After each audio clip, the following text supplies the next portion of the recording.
اعوذ باللہ من الشیطان اللعین الرجیم بسم اللہ الرحمن الرحیم۔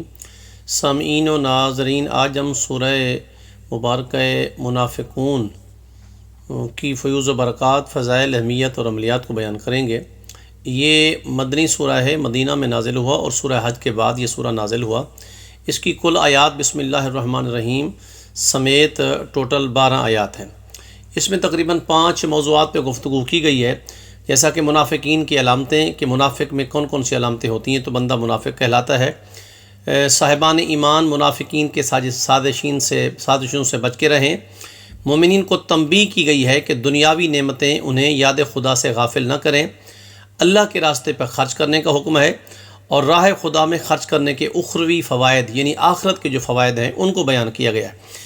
جب ہم فضائل کی جانب آتے ہیں، سرکار دو عالم حضرت محمد مصطفیٰ صلی اللہ علیہ وآلہ وسلم ارشاد فرماتے ہیں کہ جو بندہ سورہ منافقون کی تلاوت کرے گا اس کے دل میں کبھی منافقت نہیں آئے گی، وہ منافقت سے بچا رہے گا۔ امام جعفر صادق علیہ الصلوۃ والسلام ارشاد فرماتے ہیں کہ شیعوں پہ ضروری ہے کہ شب جمعہ کی نمازوں میں سورہ جمعہ، سورہ اعلیٰ اور نماز جمعہ میں سورہ حمد اور سورہ منافقین پڑھیں، گویا انہوں نے رسول اللہ کا عمل کیا ہے، یعنی یہ عمل رسول اللہ ایسے کیا کرتے تھے۔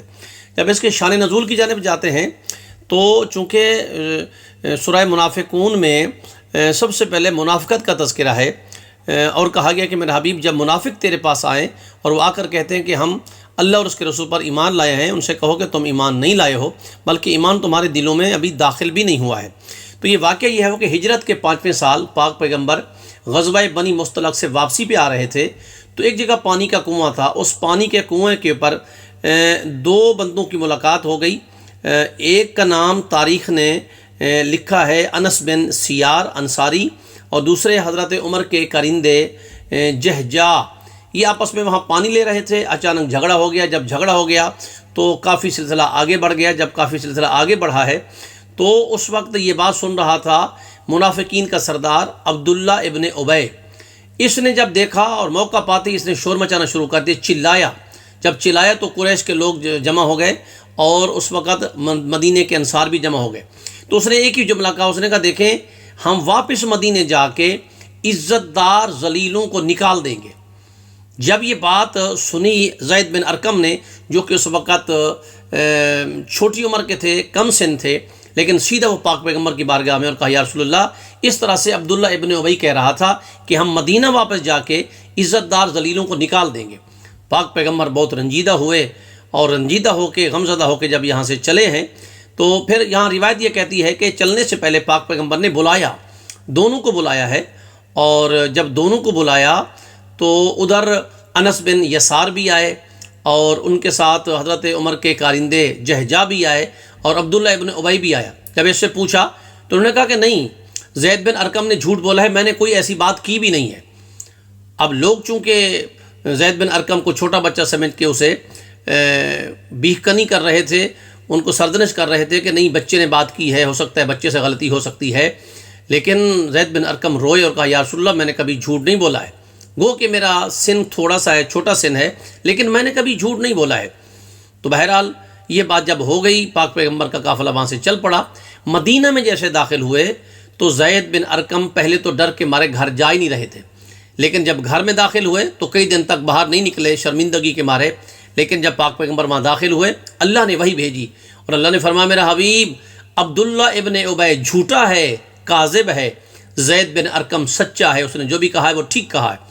جب یہ بات اللہ کے رسول تک حضرت جبرائیل علیہ السلام کے ذریعے خدا نے پہنچائی تو عبداللہ ابن ابی کے بیٹے کو پتہ چلا کہ میرے باپ نے ایسا کام کیا ہے، تو وہ تلوار لے کے مدینہ کے باہر آیا۔ اس نے کہا کہ میں اپنے باپ کو اندر داخل نہیں ہونے دوں گا، لیکن جب رسول اللہ تک بات پہنچی، نبی کریم نے فرمایا کہ نہیں بیٹا آپ ایسا نہیں کرو کیونکہ تمہارے باپ ہے۔ کہنے لگا یا رسول اللہ دیکھیں اگر میں نے نہیں قتل کیا تو کوئی دوسرا میرے باپ کو قتل کر دے گا، اور جو میرے باپ کا قاتل جب مجھے سامنے نظر آئے گا تو میں اس کو قتل کر دوں گا اور مجھ سے ایک مسلمان کا قتل ہو جائے گا، لہذا مجھے اس کو قتل کرنے دیں۔ تو بہرحال یہ ایک شان نزول ہے کہ اس میں منافقین کے ساتھ سخت رویہ خداوند متعال نے اپنایا ہے۔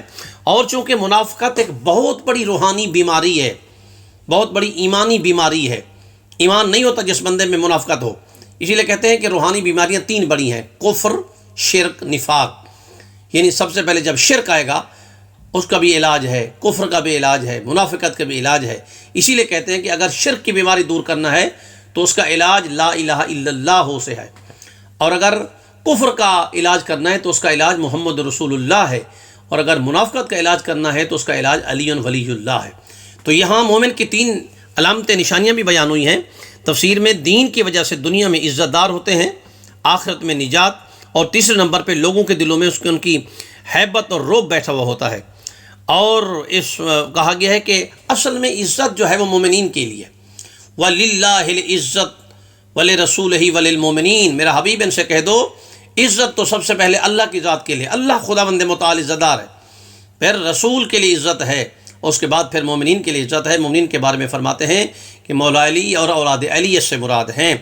تو یہاں اسی لیے پاک پیغمبر نے ارشاد فرمایا کہ علی سے محبت ایمان کی ایک دلیل ہے، علی سے بغض منافقت کی بہترین دلیل ہے۔ تو ابو سعید خدری کہتے ہیں کہ ہم زمانہ رسول اللہ میں منافقین کو پہچان لیتے تھے۔ ایک بندے نے کہا کہ بھائی آپ کیسے منافقین کو پہچان لیتے تھے؟ کہا کننا نعرف المنافقین ببغضہم علیا، جب ہم ان کے دل میں علی کا بغض دیکھتے تھے ہمیں سمجھ آ جاتی تھی کہ سامنے منافق آ رہا ہے۔